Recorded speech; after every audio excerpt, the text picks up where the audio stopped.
नमस्कार। मैं रीना शर्मा अपने YouTube चैनल सुनी अनसुनी में आप सबका स्वागत करती हूँ। दोस्तों, हम लोग भगवान को शरणागत वत्सल भी कहते हैं कि जो भी उनकी शरण में आता है उसकी वो रक्षा करते हैं। इसीलिए भगवान को या प्रभु श्री राम को शरणागत वत्सल भी कहा जाता है। ये इन्हें क्यों कहा जाता है या कई प्रसंग हैं इस बारे में, लेकिन मैं एक छोटे से प्रसंग का जिक्र करूंगी कि एक बार की बात है कि जब ये लोग वनवास काट रहे थे, राम जी और सीता जी।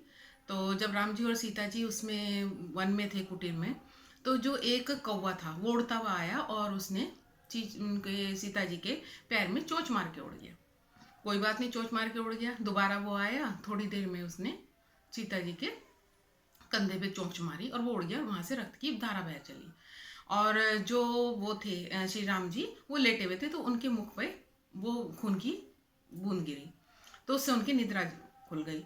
तो उन्हें देख के बड़ा आश्चर्य हुआ कि सीता के शरीर से रक्त बह रहा है। तो उन्हें बड़ा गुस्सा है। उन्होंने कहा ये क्या हुआ। उन्होंने कहा आप सो रहे थे गहरी नींद में, मैंने आपको कहा नहीं, एक कौवा है और वो बार बार आ रहा है और मेरे चोंच मार के जा रहा है, और इस बार तो उसने इतनी बुरी तरह चोंच मारी कि वो मेरे शरीर से रक्त की धारा बह निकली है।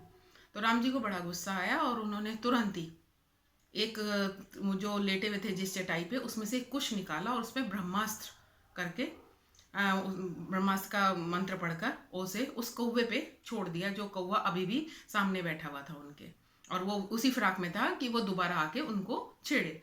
वो कौन था कौवा? वो कौवा था इंद्र जी का पुत्र, देवता इंद्र का, जो देवराज इंद्र है उनका पुत्र था, जो कौवे रूप में भ्रमण कर रहा था। और उसकी जो गति थी वो वायु से भी ज्यादा तेज गति थी, और वो कहीं भी जा सकता था कितनी भी वायु की गति से।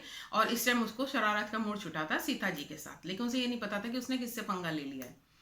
अब उन्होंने क्या, राम जी ने जो ब्रह्मास्त्र उस पर छोड़ा, फिर तो वो जो उड़ चला और वो तीनों लोक में उसने भ्रमण कर लिया, तीनों लोक में वो उड़ चला। लेकिन उसे कहीं भी किसी ने भी शरण नहीं दी, उसका कोई भी रक्षक नहीं बना, क्योंकि सबको पता था कि इसने किसके साथ बदमाशी किया या इसने राम जी के साथ क्या गलत किया है। तो सबने उसको मतलब अपनी शरण में लेने से मना कर दिया। वो देवताओं के पास भी गया, पताल में भी गया, पृथ्वी पे, उसे कहीं भी, और ब्रह्मास्त्र ने उसका पीछा नहीं छोड़ा। वो जहां जहां गया, जहां जहां भागा फिरा, वायु की गति थी लेकिन उससे भी तेज ब्रह्मास्त्र की गति थी। अंत में जब उसे कोई रक्षक नहीं मिला, तो उसने आके राम जी के चरणों में वो गिर पड़ा और उसने क्षमा प्रार्थना की कि मैं इंद्र का पुत्र हूँ और मेरे से बहुत बड़ी गलती होगी, आप मुझे क्षमा कीजिए और प्लीज मेरा इस तीर से, इस ब्रह्मास्त्र से मेरा पीछा छुड़ाइए। तो श्री राम जी ने उसे अपनी शरण में ले लिया और उसे माफ कर दिया। लेकिन चूंकि ब्रह्मास्त्र था और वो एक बार अगर तीर से छूट जाता है और चला जाता है, तो उसका जब तक वो अपने लक्ष्य को भेद नहीं देता, उसको आप शांत नहीं कर सकते हैं।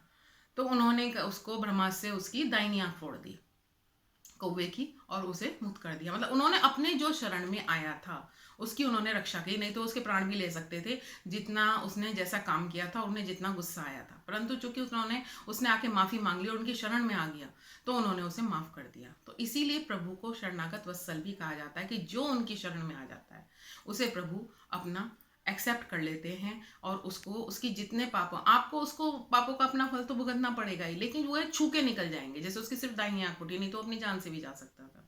तो अगर कोई भी कुछ करता है, लेकिन उसने कुछ भी, उसे लगता है कि मैंने गलत किया है या कुछ है, वो भगवान से माफी मांगे, भगवान की शरण में जाए और आगे कुछ भी ऐसा ना करने का निर्णय लें, तो भगवान उस पर कृपा जरूर दिखाते हैं। इसीलिए प्रभु को शरणागत वत्सल भी कहा जाता है। दोस्तों, अगर आपको मेरी वीडियो पसंद आई हो तो प्लीज़ मेरे चैनल को सब्सक्राइब करना ना भूलें। नमस्कार।